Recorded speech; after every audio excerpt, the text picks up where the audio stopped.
தேவனே இன்று என்னை உருமாற்றும். ஜூன் மாதம் 8ஆம் தேதி. ஜெபத்தில் தேவனை எதிர்கொள்ளுதல்.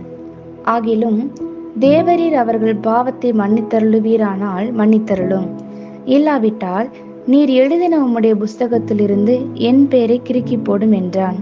யாத்ராகமம் 32ஆம் அதிகாரம் 32ஆம் வசனம். வாசிக்க வேண்டிய பகுதி ஆதியாகமம் 18ஆம் அதிகாரம் 17 முதல் 33 வரை.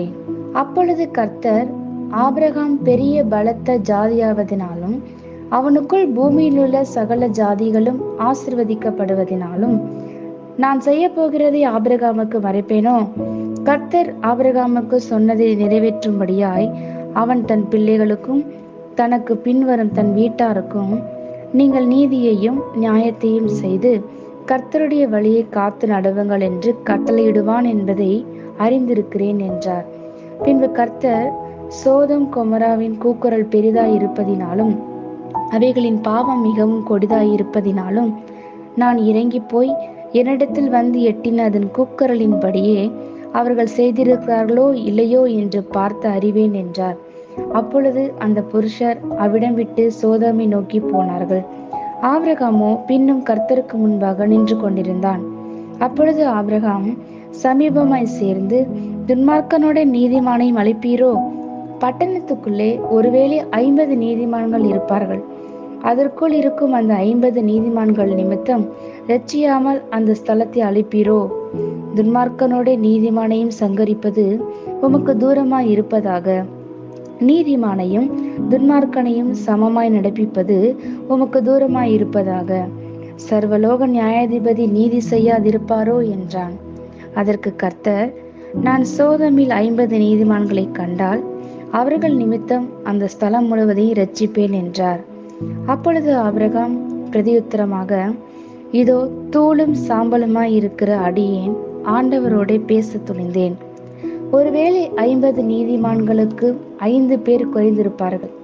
அந்த 5 பேர் நிமித்தம் பட்டணம் முழுவதையும் அழைப்பீரோ என்றான். அதற்கு அவர், நான் 45 நீதிமான்களை அங்கே கண்டால் அதை அழிப்பதில்லை என்றார். அவன் பின்னும் அவரோட பேசி, 40 நீதிமான்கள் அங்கே காணப்பட்டாலோ என்றான். அதற்கு அவர், 40 நீதிமான்கள் நிமித்தம் அதை அழிப்பதில்லை என்றார். அப்பொழுது அவன், நான் இன்னும் பேசுகிறேன், ஆண்டவருக்கு கோபம் வராமல் இருப்பதாக. 30 நீதிமான்கள் அங்கே காணப்பட்டாலோ என்றான். அதற்கு அவர், நான் 30 நீதிமான்களை அங்கே கண்டால் அதை அழிப்பதில்லை என்றார். அப்பொழுது அவன், இதோ ஆண்டவரோட பேச துணிந்தேன், 20 நீதிமான்கள் அங்கே காணப்பட்டாலோ என்றான். அதற்கு அவர், 20 நீதிமான்கள் நிமித்தம் அதை அழிப்பதில்லை என்றார். அப்பொழுது அவன், ஆண்டவருக்கு கோபம் வராதிருப்பதாக, நான் இன்னும் இந்த ஒரு விசை மாத்திரம் பேசுகிறேன், 10 நீதிமான்கள் அங்கே காணப்பட்டாலோ என்றான். அதற்கு அவர், 10 நீதிமான்கள் நிமித்தம் அதை அழிப்பதில்லை என்றார். கர்த்தர் ஆபிரகாமோடு பேசி முடிந்த பின்பு போய்விட்டார். ஆபிரகாமும் தன்னுடைய இடத்துக்கு திரும்பினான். ஆமேன். தேவனோடு ஆலோசித்து விவாதித்து அவரிடத்தில் கேள்வி கேட்டு அவரோடு மாறுபட்ட கருத்து கொள்ள துணிகிற அளவுக்கு அவரிடம் நெருங்கக்கூடிய ஒரே மனிதன் ஜெபிக்கிற மனிதன்தான். மற்றவர்கள் எல்லாம் தங்களுடைய ஜெபத்தினால் தலைவிதியை மாற்றியிருக்கக்கூடிய போது சகலமும் தேவ சித்தத்தின்படி நடக்கிறது என்று நினைக்கும் ஊமைகளைப் போல உள்ளவர்கள். மெய்யாகவே ஜெபிக்கிறவன் தலைவிதியை மாற்றி அமைக்கிறான். ஜெபம் உங்கள் தலைவிதியை உருவமைக்கிறது. ஜெபம் தேவனை கிரிய செய்ய அழைத்து வந்து அவர் எளிதாக வசதியாக கிரிய செய்ய உதவுகிறது. அவரது வாசற்படியில் நித்தமும் விழித்திருக்கும் மனிதனால்தான் எதிர்க்கப்படுவதை தேவன் விரும்புகிறார். ஜெபிக்கிறவனுடைய இருதயம் தேவனது எண்ணங்களால் நிறைந்து தேவனுடைய அலைவரிசையில் துடிக்கிறது.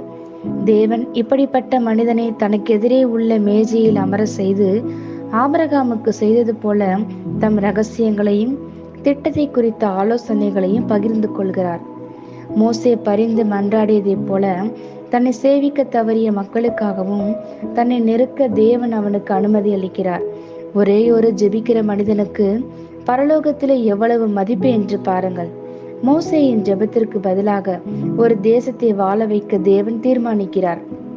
வானத்திலிருந்து அக்கினியை கொண்டு வர எலியா என்னும் வல்லமையான மனிதனுக்கு அவர் இடம் அளிக்கிறார். மனம் சோர்ந்து போய் ஜெபிக்கும் யோனாவையும் அவர் மென்மையாக அணுக கரிசனை கொள்கிறார். எல்லாம் இந்த பரிசுத்தவான்கள் ஜெபத்தினால்தான். மாபெரும் பலவீனம் ஜெபிப்பதிலுள்ள பலவீனமே.